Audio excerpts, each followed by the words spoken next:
হামজা ভাই আসলে হামজা ভাইয়ের সাথে সিলেটি ভাষায় কথা বলবো। হামজা ভাইকে সিলেটি ভাষা অনেক শিখাবো। উনি অনেক জানে, তারপর ওনার সাথে সিলেটি ভাষায় কথা বলবো। ওনার সাথে ড্রেসিং রুম শেয়ার করতে পারলে অনেক খুশি মনে হবে। দিন যতই ঘনিয়ে আসছে, ফুটবলারদের মধ্যে ততই বাড়ছে উন্মাদনা, আগ্রহ। কেন্দ্রবিন্দু ইউরোপের ফুটবলার হামজা দেওয়ান চৌধুরী।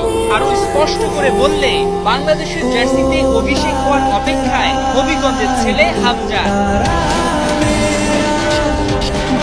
দিনের আলোতে সৌদিতে প্র্যাকটিসে ফুটুরা জামাল তপুরা। তাইফের আবহাওয়ার মতোই যেন চনমনে হয়ে উঠেছে বাংলাদেশের ফুটবল, যার পেছনে অদৃশ্য শক্তি হিসেবে কাজ করছে ইউরোপিয়ান লিগে খেলা হামজা চৌধুরী। মাত্র কয়েকদিনের অপেক্ষা, এরপরই লাল সবুজের জার্সি গায়ে জড়াবেন তিনি।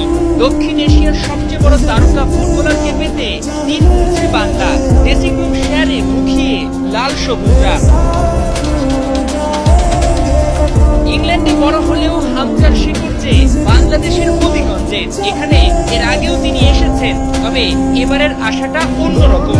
এবার যে বাংলাদেশের জার্সিতে খেলবেন তিনি, পরিচয়টা হবে বাংলাদেশি ফুটবলার হামজা।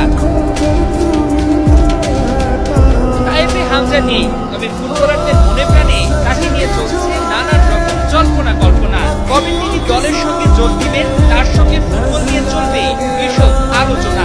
সেই অপেক্ষায় বাংলা, যদিও তার আগে নিজেদের প্রস্তুতিটা ঝালিয়ে নিচ্ছে জামাল বাহিনী। ইন্ডিয়ান কন্ডিশনের সাথে মানিয়ে নেওয়ার জন্য হচ্ছে আমাদের মূলত এখানে আসা। তো সেক্ষেত্রে মনে হচ্ছে যে এখানকার কন্ডিশন সম্পূর্ণ আমাদের দেশের যে কন্ডিশন সেই হিসাবে সম্পূর্ণ ডিফারেন্ট। তো সেক্ষেত্রে মনে করি যে এটা আমাদের জন্য খুবই ভালো একটা দিক। আলহামদুলিল্লাহ, ট্রেনিং সেশন অনেক ভালো চলছে।